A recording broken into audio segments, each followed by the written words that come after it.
세상은 참 불공평하다. 같은 나라에 태어났지만 저들은 평생 부자로 살다 부자로 죽을 테고 우린 그들의 발 뒤꿈치 떼만도 못하게 살다 그렇게 죽겠지. 우린 무서울 게 없다. 잃을 게 없는 놈들은 그렇다. 사람의 길 포기하기만 하면 된다. 돈 많은 사람들을 골라서 빼앗고 죽이고 사체를 불태우기 위한 소각 시설도 만들었습니다. 가진 자들에 대한 증오감에서 압구정의 약가족들 내 손에 못 쥐겨서 시작도 못하고 한 게 많이 되고 사람 무시하는 못 잡아서 한이 몇십 분이야. 170평 규모의 땅에 소위 아방궁이라고 살인 공장이었습니다. 그 당시에 최초에 갔을 때 진열되는 거 보면 정말 살기 느꼈습니다. 아니 인간이 아니야 그래서 정말 그래서 못 지켜서 한이 몇십 정체는 바로 지존파입니다. 돈 많은 사람들을 골라서 빼앗고 죽이고 그래서 사회에 대한 복수였다고 자신들의 범죄 행위를 정당화시킨 범죄 조직이 검거됐습니다. 오늘 신원이 공개된 이른바 지존파 조직원들입니다. 이 주택의 비밀은 지하실에 있습니다. 바로 인간 사육의 장소였습니다. 문을 열고 들어가면 곧바로 쇠창살로 막힌 사제 감옥이 나옵니다. 피해자들은 이곳에서 공포에 떨며 죽음의 순간을 기다려야 했습니다. 이상 그랜저 왜 몰고 다녀요? 왜? 이런 사람 많잖아요. 앞으로 이런 사람 더. 네. 소나타만 몰고 다녀서 중형차 다녔잖아요. 그랜저 의시되지 말고 우리가 다시 만들지 말고 제발 부탁입니다 사회. 더 죽이고 싶었는데 못 죽였으면 한이 몇십 분이에요. 그래요. 꿈을 못 이루세요.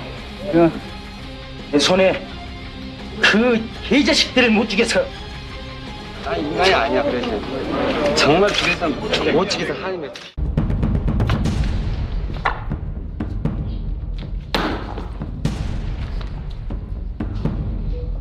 지금 여기는 어디예요?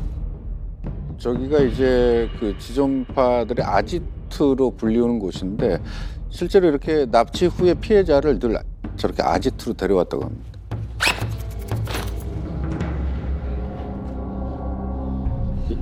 이게 얼마냐? 이야, 머리 털라고 이렇게 많은 돈 처음 보네요. 그죠 형님? 새끼야, 좋으냐? 아씨, 그럼 넌 안 좋냐?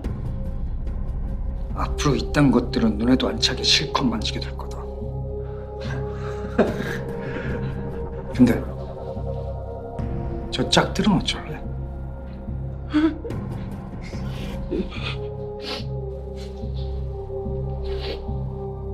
죽여야지. 아 진짜요? 아 그래도 야, 돈도 받았고 우리 얼굴도 다 봤다고. 그냥 계획대로 해야지. 저기 이제 저희 풀어주시는 거죠? 약속 지켜지 않습니까? 예? 저 부부는 전화 한 통화만으로 8천만 원을 쉽게 만들어 왔다. 이렇게 돈 벌기가 쉽다니 우리 예상이 맞았다. 고급차를 타는 사람은 역시 부자다. 제가 현재 마련할 수 있는 전부입니다. 살려만 주신다면 제가 나가서 더 마련해 보도록 하겠습니다. 예? 신고 안 할게요. 진짜예요. 우리 딸들을 걸고 맹세할게요. 제발요. 걱정 마. 약속은 지켜. 감사합니다.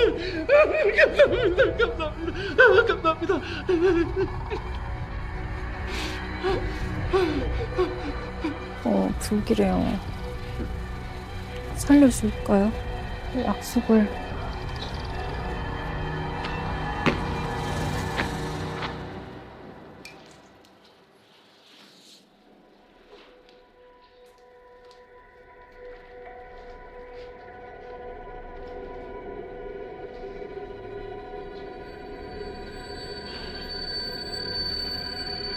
마지막 날이니 술이라도 한잔하고 가라고 하자. 부부는 그대로 했다.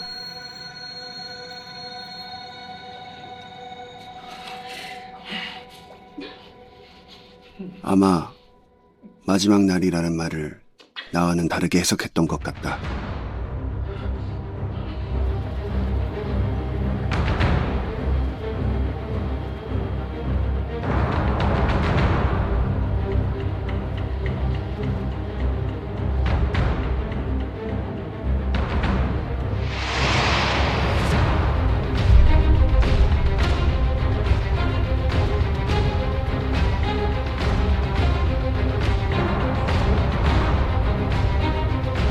부부는 그렇게 마지막 날을 맞았다.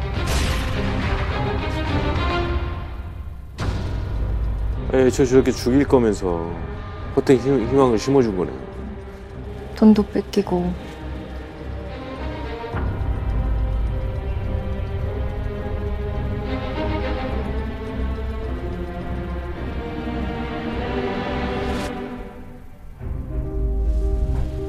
애초에 약속을 지킬 마음 같은 건 없었다. 부자들이 돈 없는 놈들에게 항상 그랬듯이 말이다.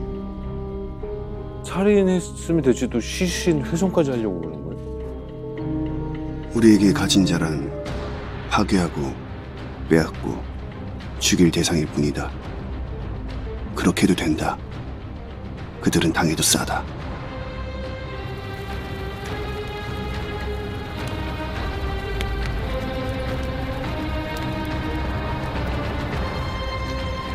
술에 취한 그들을 죽이는 건 어렵지 않았다. 그 후 시신을 잘라 화덕에 넣고 싹 다 태워버리기까지는 꽤 많은 시간과 노력이 들었지만 그래도 우린 말끔하게 해치웠다. 우린 무서울 게 없다. 잃을 게 없는 놈들은 그렇다. 사람이길 포기하기만 하면 된다. 2천만 원 이상의 자동차를 가진 놈들은 다 죽여야 한다. 야, 이거 뭐 앞뒤 저는 밑도 끝도 없는 얘기죠. 정말 좋은 차만 타면 다 부자다. 이렇게 자신들이 기준을 만들어 놓은 것으로 보여집니다. 솔직히 정확하게 더 얘기하면 그랜저 타는 사람들을 범행 대상으로 삼았다고 합니다. 그 당시에 각그랜저라는 칭으로 인기 많았잖아요. 고급 승용차의 고급 대표적인 승용차죠. 세단 승용차죠. 사실 88 서울올림픽 의전 차량으로 사용돼서 아마 사람들의 이미지에 더 굳어져 있었을 거예요. 부의 상징이지. 뭐 이런 식으로. 방금 사건의 피해자는 정말 자수성가한 중소기업의 대표였습니다. 이 드라마에서 보신 것처럼 범행을 은폐할 목적으로 작두, 도끼, 뭐 칼 이런 것을 이용해서 시체를 이제 훼손하기 시작을 합니다. 그리고 나서 피해자들의 시신을 소각하죠. 불에 태우는 거 너무 상상도 하기 싫은데 어떻게 사람이 그런 진짜 사람이 맞나요? 사실 이 정도까지만 얘기해도 이미 저희가 생각하는 기본적인 도 상식의 수준은 훨씬 지나쳤는데 도저히 용서할 수 없는 악행들을 더 벌립니다. 자, 아까도 저희가 말했지만 사람을 먹었습니다. 진짜 이해할 수가 없네. 아니 뭐 살인은 저희들의 어떤 탐욕을 위해서 그렇다 치면 왜 먹는 거지? 아무튼 행동대장 김연양이 시체를 훼손하는 과정에서 여성 피해자의 가슴부를 떼어서 먹었다고 밝혔습니다. 뭐야 미쳤나 봐. 진짜. 자, 그가 얘기한 이유로 두 가지를 들었는데 첫째, 인간이기를 포기하기 위해서다. 둘째, 조직의 일원으로 스스로 더 강해지기 위해서다. 이들을 만나고 내 운명은 180도 달라졌다. 살다 보면 누구에게든 기회가 3번 온다고 했던가. 이들과의 만남은 내 인생 마지막 기회였다. 여기서는 이제 이 강동원이가 이 조직의 관리자 역할을 했습니다. 우린 모두 돈 없고 부모 복 없고 못 배운 놈들이었다. 하지만 그보다 더 우리를 단단하게 묶어준 건 가진 자에 대한 징후였다.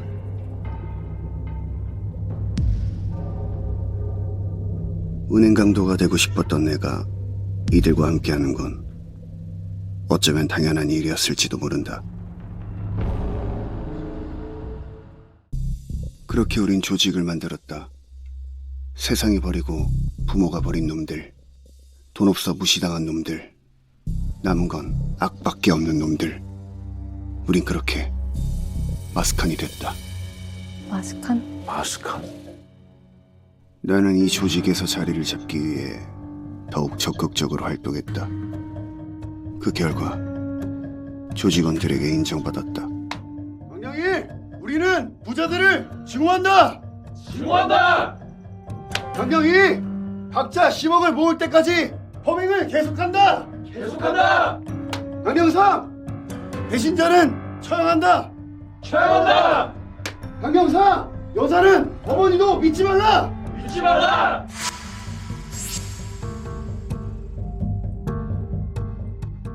전원이 유독 어머니나 학교 여선생님들을 증오하는 그 이야기들을 많이 했다고 합니다.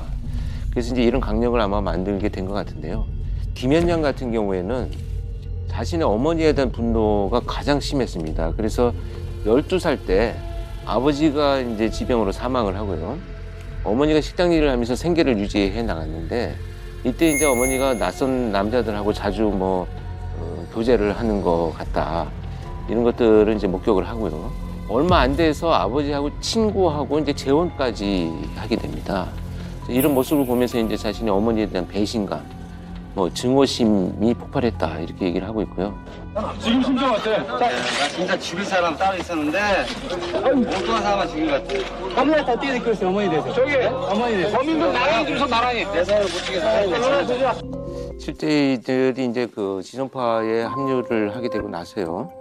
그 이유들이 돈입니다. 돈과 가장 연관성이 높고요. 강동훈이 같은 경우는 전과를 삭제해주겠다. 이제 이 시대를 살아가려면 자신의 전과를 삭제를 해야 되겠다라고 생각을 해서 변호사가 이제 접근을 합니다. 근데 이 변호사한테 4년간 자기가 모아놓았던 1,500만 원을 통째로 다 이제 사기를 당하게 되죠. 사실 전과를 없앤다는 것이 있을 수가 없는 일이지 않습니까? 이런 이제 사기를 당한 적이 있는데 이때부터 이제 부유층에 대한 것에 대한 이제 분노를 갖게 되는 거죠. 그래서 이제 그 같이 범행할 조직원들을 하나씩 이제 불러 모으기 시작을 하고요. 재화점 직공, 술집 웨이터, 굴비 장사 여러 일을 했지만 결국은 형편이 나아지지 않으니까 은행 강도까지 꿈을 꿨던 김현양.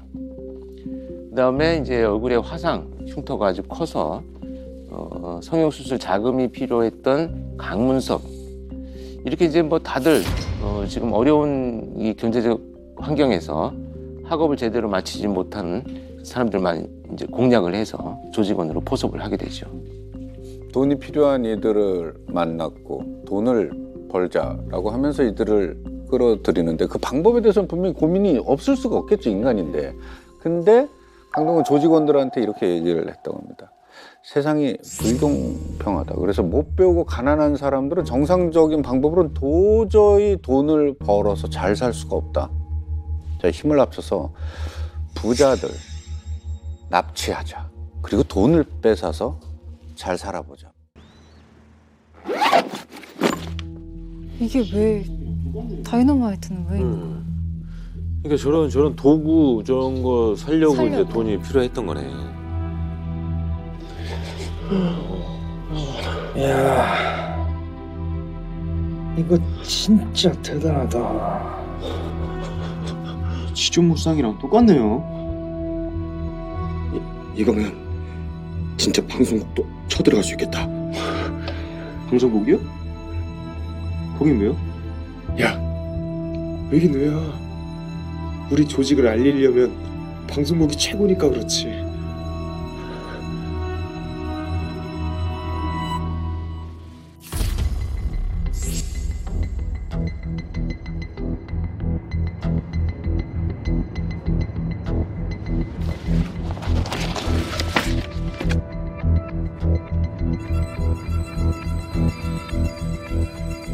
진짜는 이거야.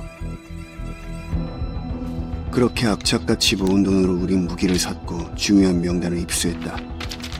이들은 우리와는 태생부터가 다른 진짜 부자들이다. 이것만 있으면 10억. 그건 아무것도 아니다. 이제 개고생도 끝이다.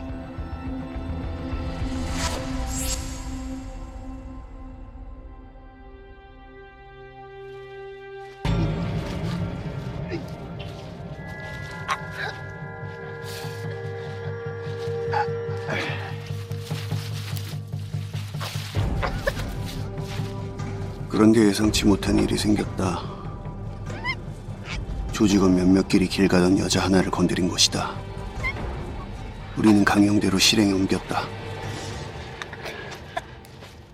범행 사실을 알게 된 사람은 반드시 죽여 그 증거를 없앤다. 원래 목표물은 아니었지만 결속력을 다지는 기회가 됐다. 잘 봐. 이제 우리 정말 한 배를 탄 거야. 이 여자 우리 얼굴을 봤으니까 살려줄 수 없었던 거고. 다들 알아들었지?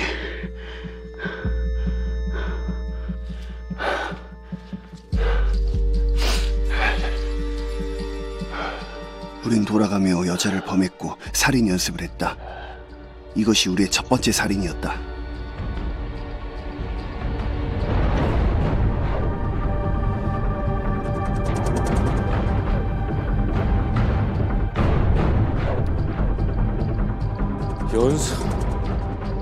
연습하려고 사람을 죽인 거야? 야, 진짜.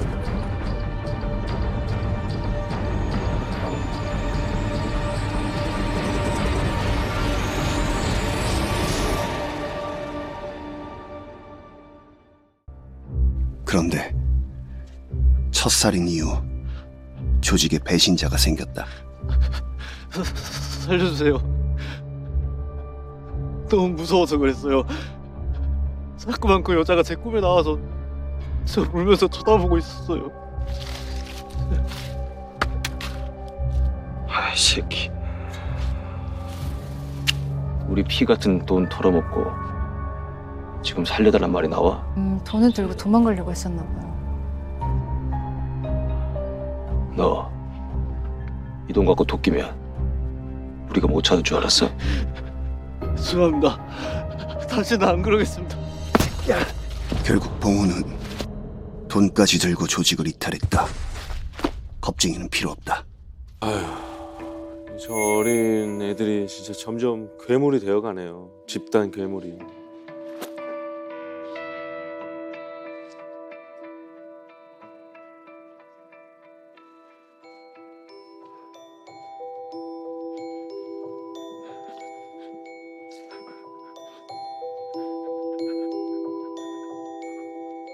우리 강령을 어기면 이렇게 되는 거야. 왜? 배신자는 죽인다. 우리 강령 잊었어! 조직을 배반하면 지옥 끝까지 따라가 죽인다는 강령대로 봉우를 처단했다. 그저 지 식구를 공격한 개 한 마리를 잡은 것뿐이다.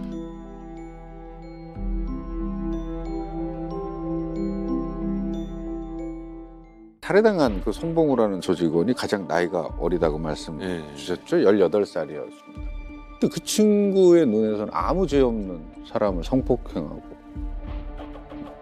살인하고 이런 걸 보면서 이 죄책감이 찾아왔겠죠. 예. 그리고 또 매일 밤 악몽에 시달렸다고 합니다.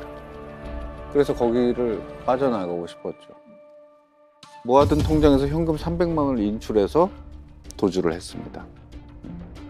어찌됐건 이제 그 우리 행동강령 이 마지막에 보면 이 조직을 배신하면 지옥 끝까지 따라가서 죽인다 이런 문구가 있죠. 돈까지 들고 이제 도주를 했으니까 이 조직원들이 이제 나머지 남아있는 조직원들의 결속을 위해서는 끝까지 이제 추적을 해야 되는 상황이 전개가 된 거죠. 그래서 이제 송봉우의 누나를 찾아가서 거짓말로 속여서 동생이 있는 곳을 알아냅니다. 그리고 반나절 만에 찾아내서 범행을 저지르게 된 거죠. 그리고 거기서 바로 죽인 거예요? 근데 살해도 그냥 살해는 아니었어. 그러니까 용서해줄게. 용서해준다. 그럼 다시 조직에 합류하자라고 일단 설득을 했습니다. 근데 막내는 뭐 역시 마음이 약하니까 그런 설득에 알겠습니다 하고 그냥 마음이 약해진 거지. 돌아가기로 결심을 합니다. 그래서 같이 아지트로 이제 돌아가는 길에 우리 복날인데 보신탕이나 먹으러 가자. 갑자기? 예. 그리고 형들을 믿고 야산으로 갑니다. 거기서 살해를 당합니다. 조직 이탈자에 대한 보복살인도 있었습니다. 조직을 배반했다는 이유 하나로 칼에 찔리고 곡괭이에 찍혀서 야산에 묻혀야 했습니다. 죽이게 된 이유는 뭐야? 배신. 어디 찍었어, 곡괭이? 머리 등어리. 머리하고 등어리 찍었다. 그럼 너는? 다리, 거기다 찍었습니다. 그래서 새로 지었기 때문에 즉 살인 공장이라는 단어를 붙이기에는 좀 굉장히 깨끗하고 이렇게 단장된 모습이지 않습니까? 외관만 봤을 때는 그냥 시골에 좀 깨끗한 시골집, 뭐 평범한 집 이런 느낌인데. 색깔도 보면 참. 그러니까 핑크색도 있고 민트색도 있고. 설마 일부러 그런 페인트 색깔을 칠한 건가 보나? 예, 일단 주변 주민들이죠. 다른 사람들은 이제 눈을 피하기 위해서 일부러 뭐 분홍색, 하늘색 이렇게 밝은 페인트를 사다가 칠했다 이렇게 얘기를 하고 있고요. 실제로 마을 사람들은 이제 이렇게까지 해놓으니까 검거될 때까지 정말 조금도 눈치채지 못하고 존재를 알 수가 없는 상황이었죠. 정말 그야말로 아픈 어머니를 위해서 새로 집을 짓는다. 뭐 이렇게 이야기를 하니까 그냥 효자로만 생각을 했고요. 주민들을 불러가지고 집들이까지 해서 정말 선량한 사람으로 생각을 할 수밖에 없는 상황이었죠. 진짜로. 아니 집들이를 했으면은 일단 집에 왔을 거 아닙니까? 그렇죠. 와가지고 안도 이렇게 둘러봤겠죠. 그렇죠.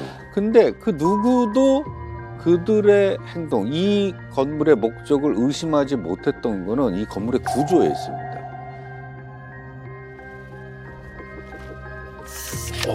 꽤 크네요. 자, 지금 보여주는 이 1층 구조는 여타 일반 주택, 다른 그냥 집과 별반 차이가 없죠? 자, 이 아지트, 이 아방궁, 살인 공장의 비밀은 이 지하 쪽에 있습니다. 이곳 차도로 통해서 지하로 내려갈 수가 있습니다. 그리고 이걸 통해서 납치한 피해자들을 끌고 내려가서 이 지하에 보면 쇠창살로 만들어진 감방이라고 표현하면은 적절한 단어는 아닌데 여튼 그런 식의 구조가 있는 이 공간에 감금을 하죠. 여기서 이제 금품 갈취하고 뭐 협박을 하고 심지어 고문까지 했다고 합니다. 자, 그리고 원하는 돈을 받아냈다. 목적을 이루면은 이곳에서 살해를 하고 훼손하고 그리고 여기 소각장에서 시신을 불에 태워서 증거를 인멸합니다. 그 당시에 최초에 갔을 때 진열되어 있는 거 보면 정말 살기 느꼈습니다. 벽에 그 색고쟁이 그 장비들 잔뜩 있어 상당히 당황스러웠습니다.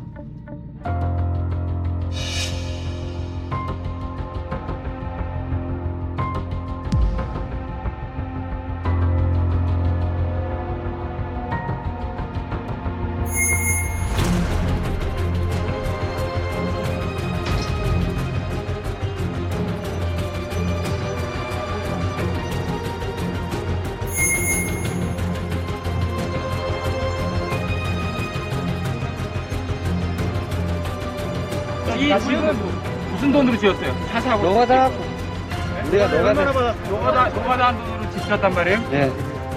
어머니 모시러 어머니 모시러 왔어요. 이거 하려고 뭐 하려고 그랬어요? 다 잡아 죽이려고. 진짜 완전 미친놈들이네, 미친놈들. 예. 증거 인멸하기 위해서 그 소각장을 만들 생각을 어떻게 했을까요, 진짜? 진짜 주민분들이 저걸 상상이나 했을까요? 그렇죠. 뭐 꿈에도 상상 못할 일이죠. 네.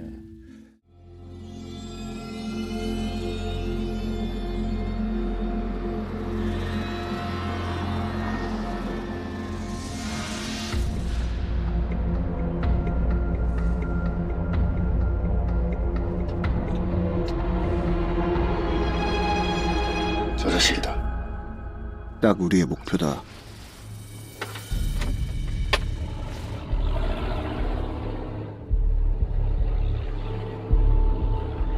비싼 차를 타고 돈 냄새를 풍기는 유약하고 짜증나는 인간들.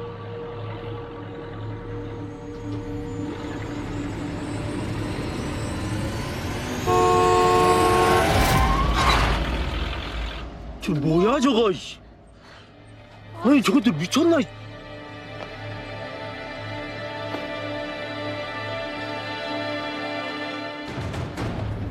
뭐야?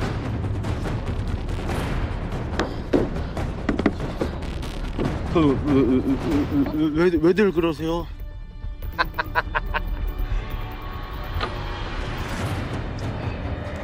그랜저. 그랜저. 네?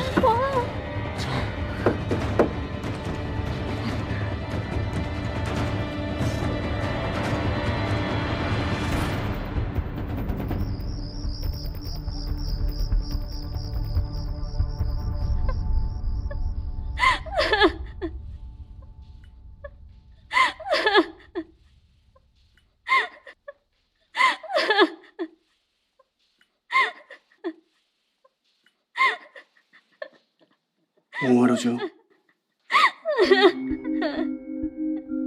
배고프면 말해요. 먹을 거 좀 줄 테니까. 왜 또 친절하게 해요? 안심시키려고? 그러니까요. 이게 원래 그 여자는 믿지 말라는 그 행동 강령이 있지 않았나요?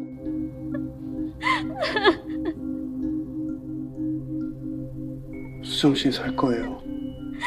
걱정 말아요. 누구 마음대로!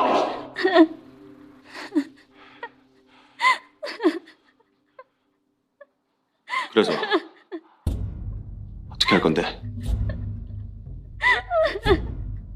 남자는 죽이고 여자는 죽여야지. 저 여자 왜 살리는데?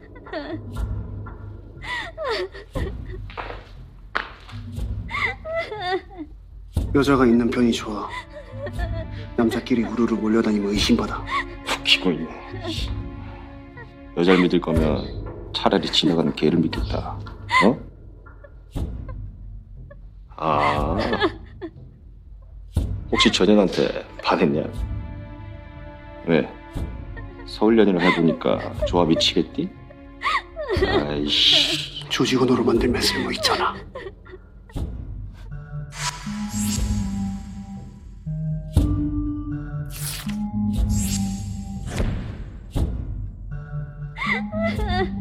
안 그래요, 수정 씨?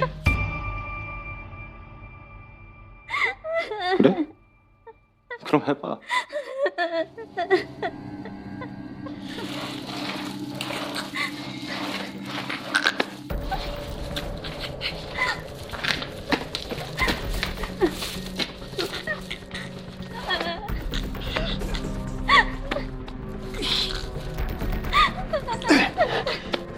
살고 싶으면 해야 돼.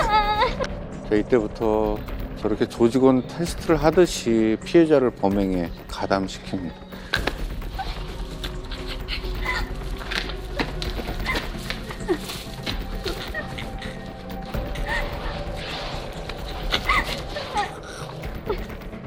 살고 싶으면 해야 돼. 살고 싶으면 해야 된다고. 사랑도 연민도 아니다. 그냥 그 여자가 조직원이 되면 좋겠다고 생각한 것뿐이다. 이용하면 된다. 여러모로. 저 같이 저기 납치된 사람을 같이 이렇게 죽이는 거잖아요. 아, 어떡해. 진짜 잔인하다, 진짜 잔인해.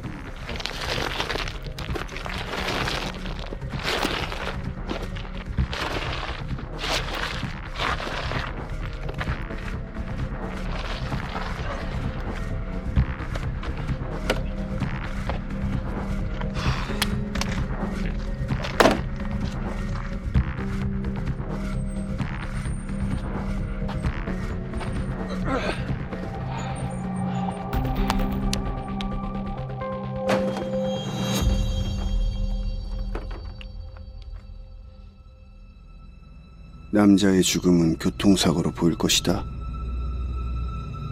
그러니까 왜 쓸데없이 그딴 차를 몰고 다녀서 죽음을 자초할까? 우리는 결속력을 가지기 위해 돌아가며 여자를 범했다.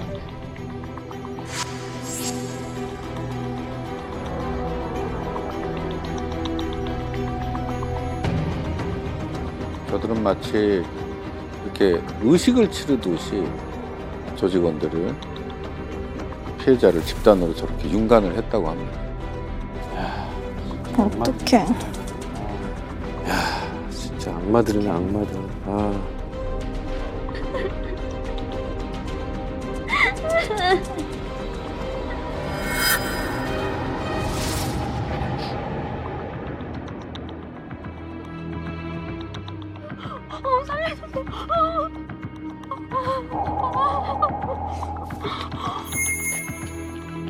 이제 이 여자도 우리 조직원이다.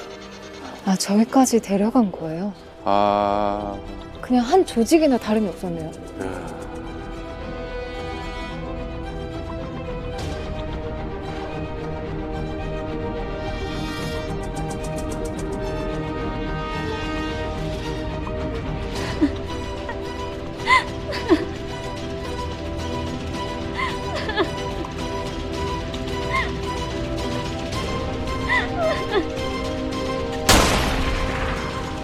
처음에 주저하던 그녀도 어느새 우리 일에 동참했다. 조직은 더 단단해졌다. 안녕하세요.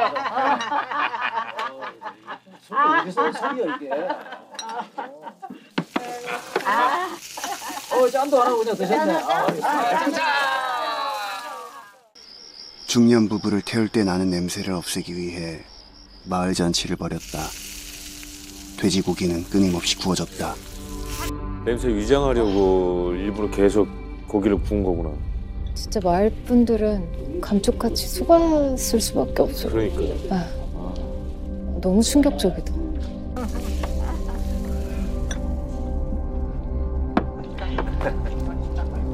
파주산 고기가 그렇겠지 뭐 이것도 예상 봤습니다. 아 진짜 왔다네. 그 굽는 사람이 또 잘. 그렇죠.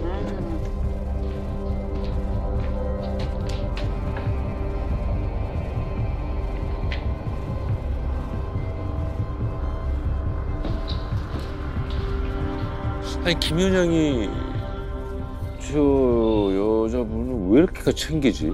마음을 잘 모르. 꼴값 좀 앵간히 떨어라. 이제 우리 조직원이야. 밥은 먹여야지.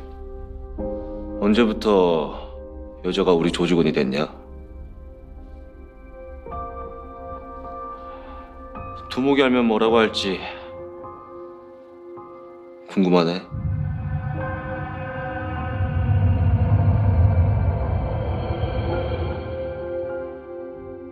두목? 두목이 있어요? 아 두목이 있었어요?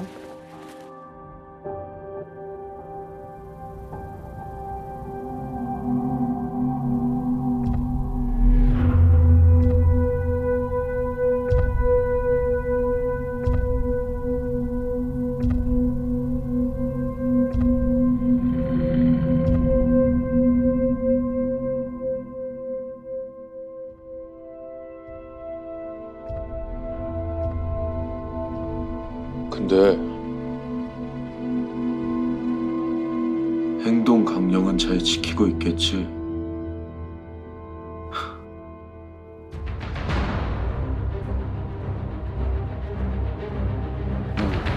무서워.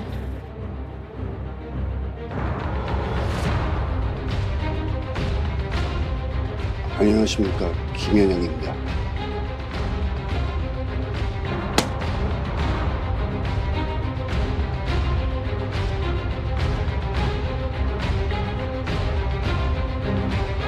우리를 만나게 하고 조직을 만들어준 마스칸의 큰 형님.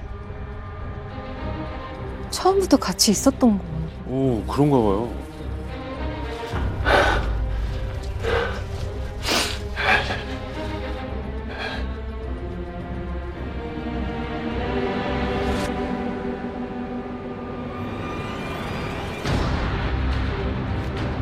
죄송합니다.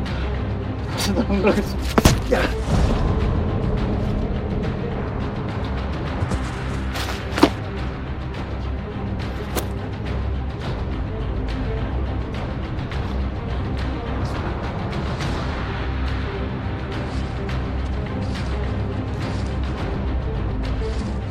우리는 형님 덕분에 큰일을 할 수 있었다.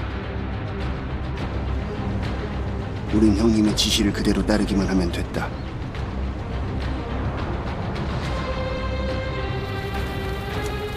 형님과 함께 우리는 세상을 뒤바꿀 것이다. 그 중심엔 바로 이 인물이 있었습니다.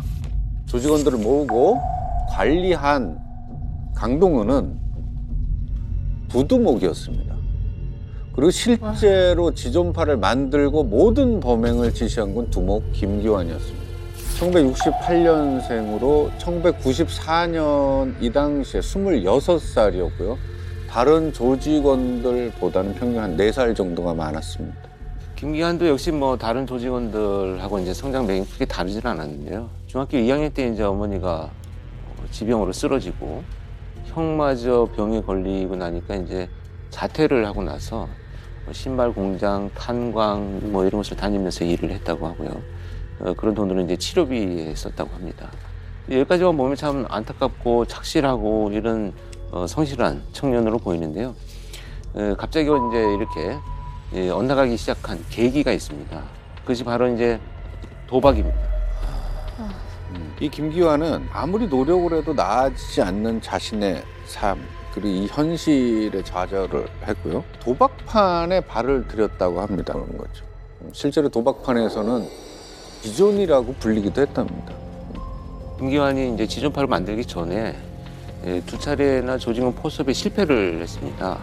근데 우연히 도박판에서 이제 성장 배경이나 또 돈에 대한 갈망, 세상에 대한 분노, 뭐 자신하고 또 성향이 비슷한 두두목 강동원이를 만나게 됩니다. 이 조직을 만들게 되죠. 조직원 포섭에 애를 먹었던 이런 경험 때문에 사실 김기환이 가장 중요하게 생각했던 거가 조직의 유지였었다고 합니다. 그래서 이제 행동강령도 만들었고 이들이 결속력을 다지게 한 것도 아마 그 이유 때문일 것 같아요. 자신에게 무조건 충성해야 된다. 이렇게 세뇌를 시켰고요. 심지어는 잘 때 내 가슴 열어놓고 잘 테니까 조직에서 나가고 싶다면 내 가슴에 칼을 꽂고 가라. 그러지 못하면 지옥까지 쫓아가서 죽일 것이다. 이런 식의 얘기를 했다고 합니다. 자, 김기환은 지존파 조직원들과 함께 이제 구체적으로 부유층을 대상으로 한 살인 계획을 세워갑니다. 그런데 여기서 반전이 생깁니다. 그 이후에 범행이 벌어질 때는 자신은 지시만 내릴 뿐이지 직접적인 살인을 하지 않았다는 겁니다. 아니 자기가 계획 세우고 뭐 행동강령 이런 걸 만들어 놓고는 자기는 또 살인을 안 했어요? 왜요? 그러니까 이게 좀 두목이라고 하기에는 참 비열하고요. 좀 치사한 짓인데 그럼부터 말씀드리면 이 김기환이가 구치소에 수감 중이었기 때문에 실제 범행에 가담을 하지는 않습니다. 구치소에 수감이 된 건 어떤 죄 때문에, 어떤 사건으로 인해서 간 거예요? 네, 그게 1994년 6월이죠. 살인 공장 그들이 지었던 이 완공을 눈앞에 둔 어떤 날이었는데 그날이 마침 그 행동대장 김현양의 생일이어서 조직원들이 모두 뭐 파티처럼 뭐 회식처럼 해가지고 자리를 했답니다. 그 새벽 1시쯤에 김기환이 아는 선배 집 보일러를 수리해줘야 한다면서 이제 갑자기 자리를 비웠다고 합니다. 그리고 얼마 후 김기환이 경찰에 잡혔다는 소식이 전해진 거죠. 죄목은 미성년자 강간이었습니다. 이게 참 파렴치한 짓이죠, 정말. 근데 이 김기환이가 이 보일러를 수리하러 간다는 그 선배의 집에 가서 자고 있던 조카를 보고 폭행해서 성폭행을 저지르게 됩니다.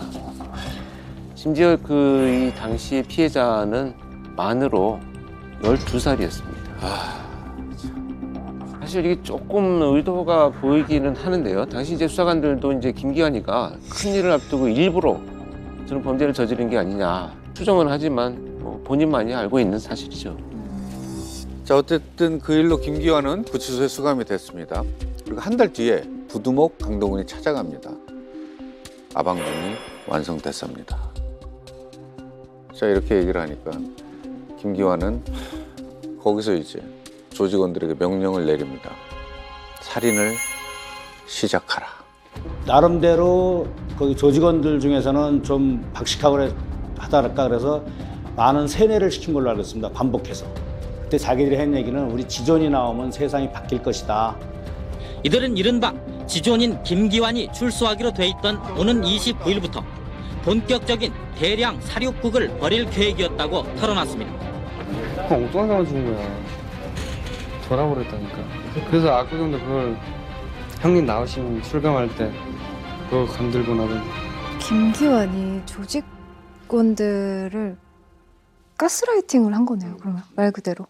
김기환이 출소하는 이 순간 더욱더 큰 이 사건이 일어날 뻔했네요. 1993년 7월부터 두목 김기환의 지시를 받고 무고한 사람을 잔혹하게 살인하고 훼손해 유기한 지존파. 그들의 범행을 정리해 보겠습니다. 1993년 첫 번째 살인이 이루어집니다. 7월입니다. 만 20세 여성을 성폭행한 뒤 살해 후 안매장합니다. 자, 그로부터 한 달 뒤 조직을 배반했다는 이유로 조직원 송봉우를 흉기로 수에 찔려 살해, 안매장합니다. 이후 살인공장 아방궁을 지으며 휴지기를 가진 이들은 1년 뒤인 1994년 9월부터 본격적으로 부유층을 상대로 범행에 나섭니다. 9월 8일 경기도 남양주 한 국도에서 그랜저를 탄 남녀를 납치, 여성은 윤관하고 남성 피해자는 술을 잔뜩 먹인 뒤 얼굴에 비닐봉지를 씌워 질식사를 시켰는데요. 더 잔인한 건 시신 처리의 방법입니다. 음주운전 교통사고로 위장하기 위해 전남 영광에서 장수까지 이동한 후에 일부러 도로에 스키드 마키를 남기고 피해자를 운전석에 앉힌 뒤 자동차를 계곡 아래로 밀어서 떨어뜨립니다. 나중에 피해자가 발견됐는데 음주 교통사고로 판명돼 유가족은 그런 줄 알고 장례까지 치렀다고 합니다. 자, 그리고 9월 10일 네 번째 범행을 저지릅니다. 경기도 성남에서 벌초를 하던 부부를 납치해서 영광까지 끌고 와 8천만 원을 뜯어낸 뒤 공기총과 흉기로 살해, 시신을 훼손한 뒤 불에 태우는 악행을 저질렀습니다. 여기서 이제 우리가 꼭 짚고 넘어갈 게 하나 있습니다. 지존파가 이제 범행 대상으로 삼고 납치를 했던 피해자들 중에 유일하게 살아남은 생존자입니다. 그 아까 이 영상에서 그 김 회장이 조금 막 감싸주고 했던 분이잖아요. 네네. 남양주에서 납치된 세 번째 피해자 중에 여성분이죠. 근데 지금 살아 계세요? 네, 살고 싶으면 범행에 동참하라. 그래서 잔혹한 행위를 저지르게 만듭니다. 그 정말 그 이 끔찍한 협박을 받고 이제 가담을 하게 되죠. 그 피해자가 겪은 거는 어떻게 보면 죽음보다 더 고통스러운 거일 수 있어요. 나중에 밝혀진 그 생존자분의 인터뷰에 따르면은 정말 살기 위해서 함께 납치된 그 직장 동료의 목을 조를 수밖에 없었다. 그리고 중년 부부 납치 당할 때 어쩔 수 없이 동행했고 어쩔 수 없이 그 남성 피해자에게 공기총을 겨눌 수밖에 없었다. 자, 이 모든 것을 시키는 대로 했더니 조직원들이 자, 그럼 너도 공범이야 이러면서 절대로 신고하지 못하는 그런 상황을 만들어 놓은 거죠. 조직원들의 이 환심을 사하면서 이제 그 밥상을 차려주기도 하고요. 범행에 협조하는 척을 하면서 기회를 보죠. 탈출할 기회를 이제 준비를 합니다. 9월 15일에 마침내 성공을 합니다. 김 위원장이 다이너마이트를 조작을 하다가 손을 좀 다치게 되는데요. 이때다 싶어서 이제 간호를 자청하면서 병원에 같이 가자라고 하니까 이 김 위원장은 자기가 이렇게 살려준 그 피해자를 이제 믿고 같이 동행을 하게 됩니다. 그러니까 병원에 도착한 김 회장이 진료실 앞에서 피해자에게 얘기를 합니다. 도망가려면 도망가. 이러면서 휴대전화와 현금 50만 원을 맡기고 혼자서 진료실로 들어갔다고 합니다. 전남 영광의 한 병원을 급히 빠져나가는 여인이 있었습니다. 지존파 체포에 결정적 도움을 준 27살 이모 여인이 범인들의 손아귀에서 벗어나는 순간이었습니다. 김 회장이라는 사람이 그 뻔을 부탄가스에 의해서 뻔을 입어갖고 치료받고만 갔다는 내용만 있습니다. 화상을 입고 왔다 이거? 화상을 입고 치료받고 갔다는 내용만 있습니다. 그때 여자는 뭐 하고 있었어요? 그건 모르죠. 택시를 타고 서울로 올라온 이 여인은 지체 없이 아는 사람을 통해 지존파 일당의 범죄 사실을 이곳 서초경찰서에 신고했습니다. 그때가 16일 새벽 2시쯤이었습니다. 신변의 위협을 느끼고 있으니까 차를 잡든지 간에 치우지 말고 단 경찰관 괜찮아요. 그 이 씨는 이렇게 이제 병원을 탈출해가지고요. 곧장 경찰에 신고하지 않고 인근 포도밭에 숨어 있었습니다. 밤이 될 때까지 이제 기다리게 됩니다. 왜 그런 그 행동을 했을까요? 거기서 병원에서 빠져나가자마자 경찰서로 가면은 바로 조직원들한테 들통 날까봐 또 그러지 않았을까 그런 생각도 드네요. 네, 맞습니다. 그 지존파 조직원들은 이 탈출한 피해자가 혹시나 신고를 하기 위해서 경찰서에 오지 않을까 생각을 해서 경찰서 앞에서 무려 3일 동안이나 동태를 살폈습니다. 사흘이 지나도 이제 경찰의 움직임이 별로 없고 평소와 다름이 없고요. 그 피해 여성이 범죄 일부 가담해서 신고를 결국 못했을 것이다. 이렇게 이제 마음을 놓고 있었다는 것입니다. 경찰서에 바로 신고했으면 진짜 큰일 날 뻔했네요. 네, 영광경찰서로 만약에 갔다면 앞에서 이제 다시 납치되는 끔찍한 또 상황이 전개가 됐겠지만. 야심한 밤에 택시에 올라탄 피해자는 병원에서 탈출한 지 14시간 만에 그래서 서울에 도착합니다. 그리고 경찰서를 찾죠. 아휴, 근데 여기서 또 변수가 생깁니다. 아니 왜요? 또 무슨 일이 또? 실제 있던 사건을 이제 다 경찰들에게 얘기를 합니다. 근데 사실 갑자기 나타난 피해자, 여성 피해자가 겪은 정말 그냥 들으면 믿기 힘든 일이잖아요. 이 범행 자체는. 그리고 도주하느라고 몰골은 정말 말이 아니었을 테고 또 너무 긴장했기 때문에 말할 때 뭐 약간 횡설수설을 할 수도 있을 거고 피해자의 말을 선뜻 믿어주는 사람이 없었던 거예요.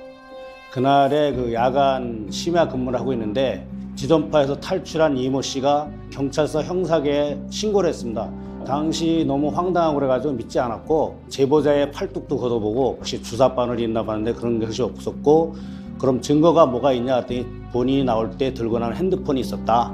그 핸드폰을 보고 그러면 내일 결정하자 그래서 일단 호텔 잡아가지고 일행이랑 같이 추소시켜서 안정을 시킨 상태였습니다. 제가 아침에 일어났는데 그 소씨 부부 납치된 8천만 원 받은 기사가 났습니다. 아, 그래서 이 여자의 진술이 진짜 맞구나 이렇게 판단하게 된 겁니다. 자, 이 모든 정황을 듣고 범행을 파악한 경찰들은 지존파 검거에 나섭니다. 가장 오른쪽 끝에 보면은 새로운 여성 조직원이 보이실 겁니다. 생존한 피해자가 도주를 하자 부두목 강동은이 자신의 여자친구를 조직원으로 합류시킵니다. 아니 분명히 그 행동강령이네. 여자 믿지 말라고 그러는 왜 자꾸 행동강령을 어기는 느낌인데요? 잡일이나 시키고 식사 준비를 시킬 여성 조직원이 필요해서 그랬다. 뭐 강동은이 밝힌 이유였는데 어쨌든 경찰이 들이닥칠지 모르고 하필이면 검거 이틀 전에 합류시켜서 같이 경찰에 붙잡힙니다. 자, 이제 검거 과정을 조금 설명을 드려보겠습니다. 자, 이렇게 신고를 받은 경찰이 이제 그 피해 사실을 확인을 하죠. 체포 작전을 펼치게 되는데 이 여성의 진술에 의하면 지금 이제 각종 무기들, 뭐 다이너마이트부터 시작해서 뭐 총, 엽총까지 다 준비하면서 이 범죄 집단이 운영이 되고 있기 때문에 굉장히 조심스러운 이제 그 작전을 펼치게 됩니다. 이렇게 이제 그 서초 형사들은 이제 그 최대한 은밀하게 조용히 이제 검거에 나서게 됩니다. 그래서 이제 영광경찰서 측에도 강도범을 좀 체포하러 왔으니 공조와 협조를 부탁한다. 이렇게만 얘기를 하고 이 생존한 피해자와 함께 그 장소를 아지트로 찾아갑니다. 잠복을 하면서 이제 누군가를 나올 때까지 기다립니다. 이 다음날까지 이제 잠복을 하고 있는데요. 그날 술을 많이 마셔서 해장을 하기 위해서 콩나물을 사러 나갔던 강동은이를 체포를 합니다. 그다음에 바로 덮치질 않고요. 이 조직원들을 바깥으로 불러낼 전략을 수립을 합니다. 그야말로 이제 누구도 다치지 않아야 되는 거죠. 이 체포 작전에서는.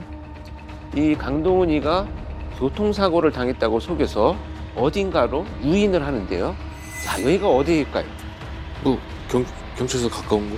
수사팀은 엄청난 기지를 발휘해서요. 파출소로 유인을 합니다.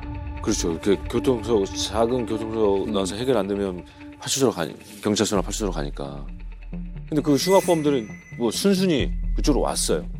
서초 형사들이 이렇게 기지를 발휘하고 나서 이제 속이기 위해서 영광에 소재한 그 파출소 경찰관들한테 부탁을 해서 지역 사투리로 일단 전화를 합니다. 강동은이 교통사고로 크게 다쳐서 광주로 이송 중이다.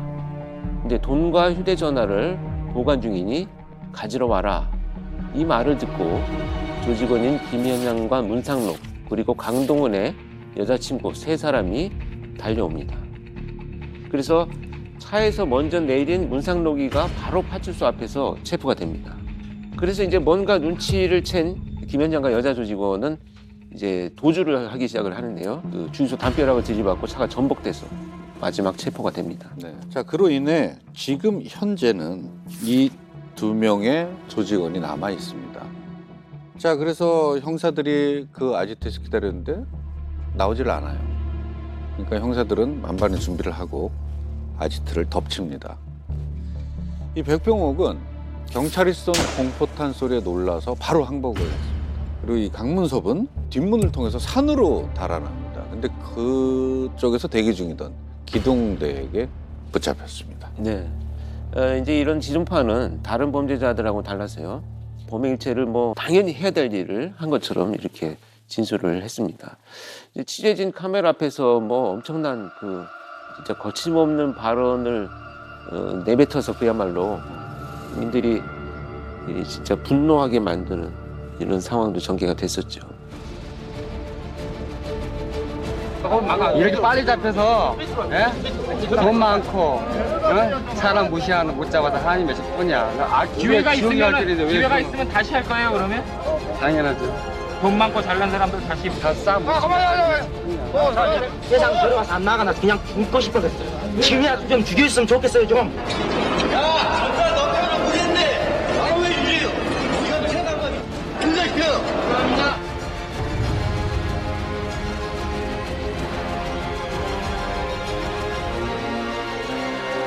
어쨌든 그 지존파가 다 사형 선고를 받은 걸로 제가 알고 있거든요.